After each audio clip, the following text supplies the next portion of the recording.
Hello, today I would like to speak with you about one of the most tragic and urgent humanitarian crises facing the modern international community, the blockade of humanitarian aid in war zones, and the institutional response of the international community to these issues.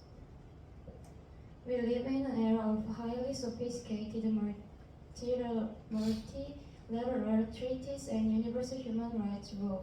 Yet, paradoxically, in conflict zones on the other side of the globe, countless civilians continue to suffer, deprived even of their basic right to survival.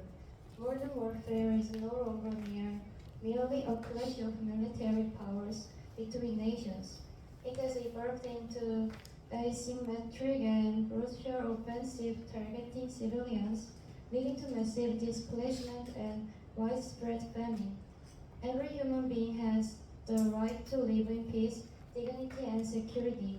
This is not a privilege granted by the state, but an absolute moral imperative that forms the bedrock of the international legal order. Therefore, when these rights are systematically violated in conflict zones, the international community has an obligation to devise concrete and practical solutions. So what is the reality in today's conflict zones? The most prominent examples are the humanitarian catastrophes in Gaza and Sudan.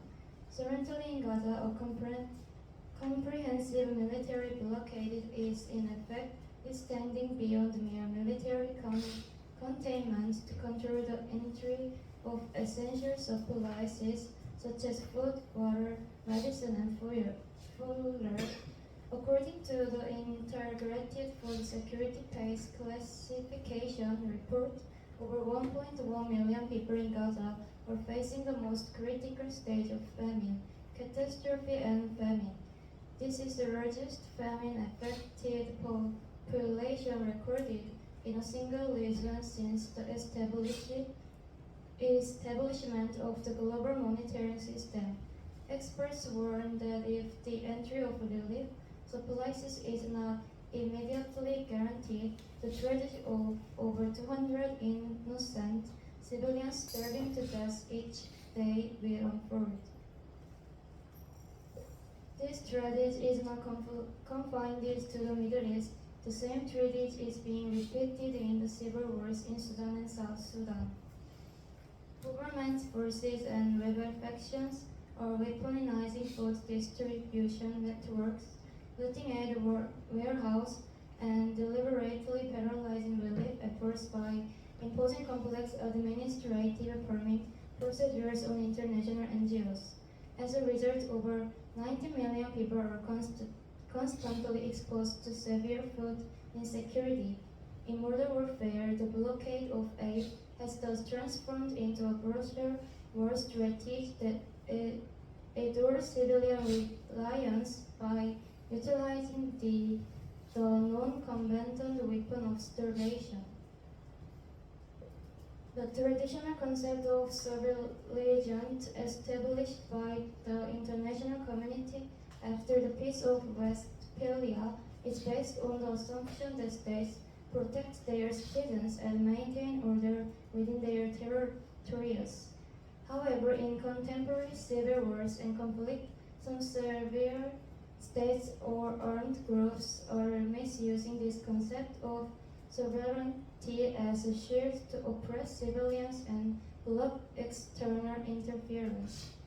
For children in a state of starvation, facing biological limits, the time for necessary aid is measured in hours.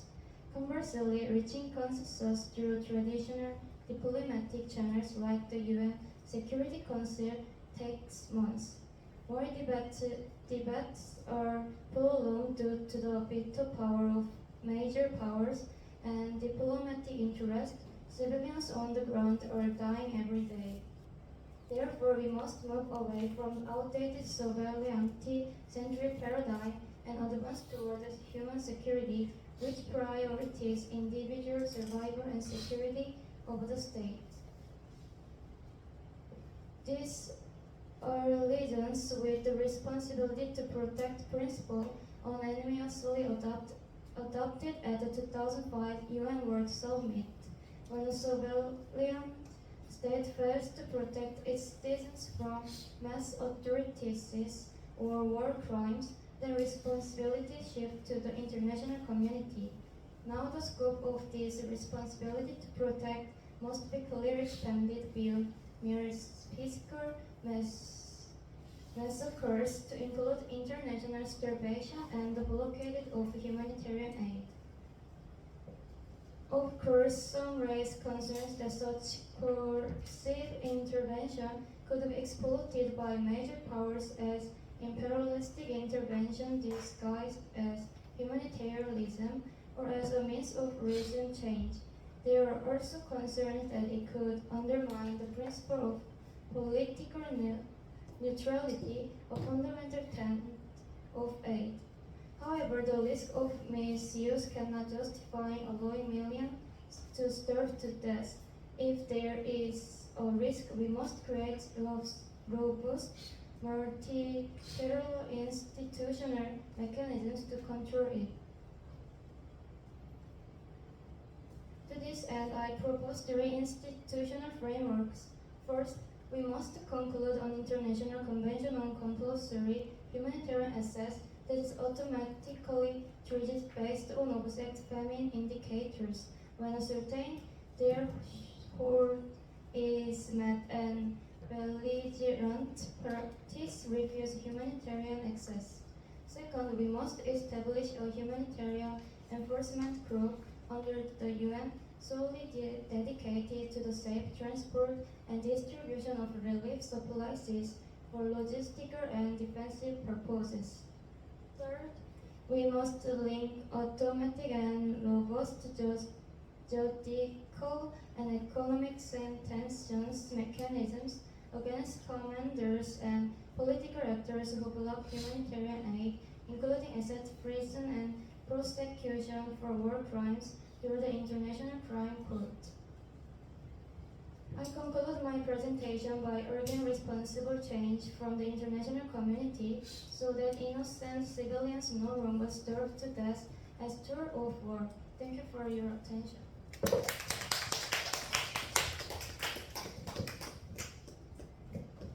Anyone questions?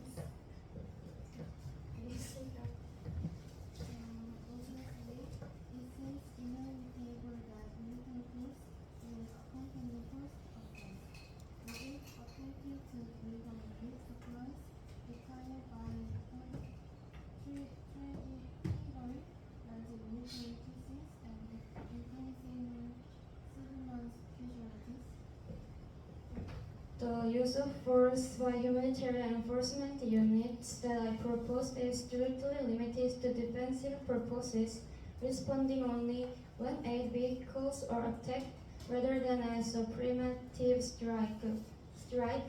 Above all, the very fact that the international community holds the powerful cord of force access accompanied by military force exert immense pressure on belligerent nations.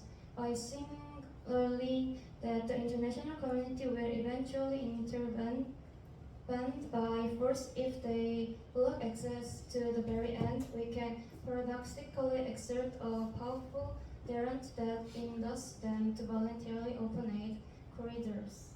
Thank you.